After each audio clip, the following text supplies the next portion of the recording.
വിദ്യാർത്ഥികളിൽ മതസൗഹാർദ്ദം നിലനിർത്തുക എന്ന ലക്ഷ്യത്തോടെ മലപ്പുറത്തെ ഒരു സ്കൂളിൽ വ്യത്യസ്തമായ രീതിയിൽ ഇഫ്താർ മീറ്റ് സംഘടിപ്പിച്ചു. വിദ്യാർത്ഥികളുടെ അമ്മമാർ മുന്നിട്ടിറങ്ങിയാണ് ഇഫ്താർ മീറ്റ് ഒരുക്കിയത്. ആവശ്യമായ ഭക്ഷണങ്ങൾ ഒരുക്കിയത് അധ്യാപകരും രക്ഷിതാക്കളും ചേർന്നായിരുന്നു.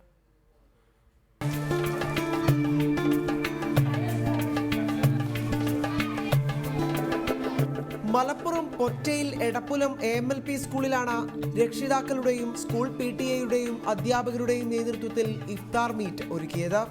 ആദ്യം സ്കൂൾ മുറ്റത്ത് വെച്ച പഴയ പെരുന്നാൾ ദിനങ്ങളുടെ ഓർമ്മ പുതുക്കി മൈലാഞ്ചിയിടൽ മത്സരം നടന്നു. തുടർന്ന് കുട്ടികൾ കൊണ്ടുവന്നതും രക്ഷിതാക്കൾ പാചകം ചെയ്തതുമായ നാടൻ ആധുനിക വിഭവങ്ങൾ ഉൾപ്പെടുത്തിയ നോമ്പുതുറയും നടന്നു.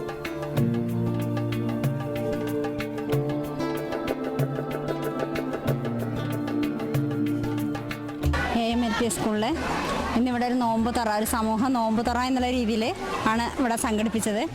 അപ്പോൾ എല്ലാ വീടുകളിൽ നിന്നും അമ്മമാർ കുട്ടികൾക്ക് വേണ്ടി നോമ്പുതുറ വിഭവങ്ങൾ അമ്മമാർ ഉണ്ടാക്കുകയും അതിവിടെ കൊണ്ടുവന്ന് പ്രദർശിപ്പിക്കുകയും അതിനുശേഷം കുട്ടികൾക്ക് തുല്യമായിട്ട് വിതരണം ചെയ്യുകയും ചെയ്തു.